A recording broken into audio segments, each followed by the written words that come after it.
Welcome to గోరంత దీపం naturals. ఈ వీడియోలో మనం ఆముదం యొక్క ఉపయోగాల గురించి తెలుసుకుందాం. ఆముదం నూనెను చేతి మీద కానీ మెడ మీద కానీ రాసినప్పుడు ఎటువంటి ఇరిటేషన్ లేకున్నా ఈ ఆముదాన్ని మనం మన శరీరం పైన రాసుకునవచ్చును. ఆముదం నూనెను పగిలిన పెదవులపై రాసిన అవి స్మూత్గా తయారవుతాయి. ఫుల్ ఐబ్రోస్ కొరకు మరియు కంటి కింద ఉన్న నల్లటి వలయాలను కాంతివంతం చేయడానికి ఈ ఆముదమును రాసిన ఎడల అందులో ఉన్న రెసినోలిక్ యాసిడ్ యాంటీ ఇన్ఫ్లమేటరీగా పనిచేసి కాంతివంతంగా ఉంచుతుంది.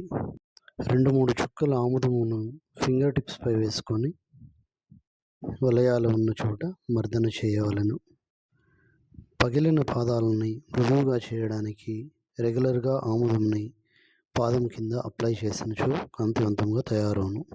అర స్పూను ఆముదాన్ని గోరువెచ్చగా వేడి చేసి నీళ్ళలో వేసి తాగినచో కోలన్ క్లీన్ అవుతుంది. ఈ ఆముదాన్ని ప్రెగ్నెంట్ ఉమెన్ కానీ చంటి పిల్లలకు పాలిచ్చే తల్లులు కానీ వాడరాదు.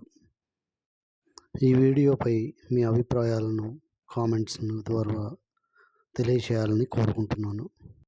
ఈ వీడియో మీకు నచ్చినట్లయితే సబ్స్క్రైబ్ చేయండి, లైక్ చేయండి, అలాగే కామెంట్స్ ఇవ్వండి. మీ కామెంట్స్ మరికొన్ని వీడియోలు చేయడానికి సహకారం అందిస్తుంది. మా వద్ద ఆముదంతో పాటు ఇతర నూనెలు కూడా ఎద్దుగానుగ ద్వారా తయారు చేయబడును. కావలసిన వారు ఇక్కడ ఉన్న నెంబర్కి సంప్రదించవాలని కోరుకుంటున్నాము.